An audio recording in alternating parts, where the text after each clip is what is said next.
ఉన్నతమైనటువంటి ఆత్మీయ స్థితి ఉన్నటువంటి వ్యక్తులను దేవుడు ఏం చేస్తా అంటే ప్రాణము పోతుందా అనిపిస్తుంది, ప్రాణము పోతుందా అనిపిస్తుంది, కానీ ప్రాణము పోదు. దేవుడు ఏం చేస్తాడంటే కరెక్ట్ ఆ టైంలో వచ్చేసి లేపిస్తాడు. అబ్రహామా నువ్వు నీ కుమారుని వధించకన్నాడు కదా, ఆ కుమారుని చెయ్యి వేయకు అన్నట్టుగా దేవుడు వచ్చేస్తాడు.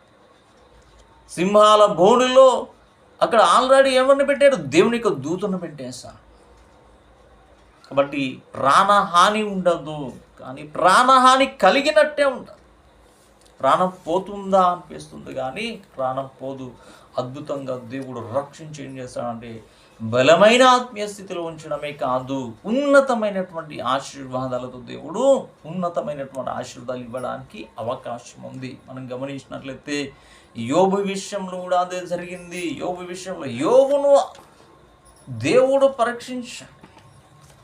ఎంతగా పరీక్షించాడంటే అతని సాతానుకి ఎలా అప్పగించుకున్నాడో మనం గమనించినట్లయితే సాతానుకి దేవుడు అతన్ని అప్పగించాడు. యోబు మొదటి గ్రంథము మనం గమనించినట్లయితే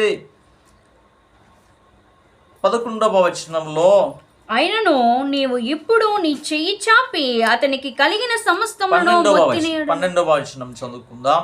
మొదటి అధ్యాయము 12వ వచనంలో, యెహోవా ఇదిగో అతనికి కలిగిన సమస్తమును నీ వశమున ఉన్నది, అతనికి మాత్రము ఏ హానియో చేయకూడదని అపవాదికి సెలవీయగా వాడు యెహోవా సన్నిధి నుండి బయలు వెళ్ళాను. ఏమంటున్నాడు దేవుడు మనం గమనించినట్లయితే అతనికి మాత్రం ఏ హానియో జరగకూడదు. అతన్ని అంతా వశము నీకు ఇస్తున్నాను కానీ ప్రాణహాని మాత్రం ఉండకూడదు. అంటే ప్రాణహాని లాగా కనిపిస్తుంది కానీ ప్రాణము పోదు. మనం గమనించినట్లయితే ఇదిగో అతనికి కలిగిన సమస్తమును నీ వశమున ఉన్నది, అతనికి మాత్రము ఏ హానియు చేయకూడదని అపవాదికి సెలవీయగా వాడు యెహోవా సన్నిధి నుండి బయలు వెళ్ళిన తర్వాత తన కుమారులను కుమార్తెలను ఆస్తులను అన్నింటినీ కూడా తీసివేశాడు. అబ్రహాము ఏమి లేనివాడైపోయాడు. యోబు ఏమీ లేనివాడైపోయాడు. సమస్తము కోల్పోయాడు యోబు.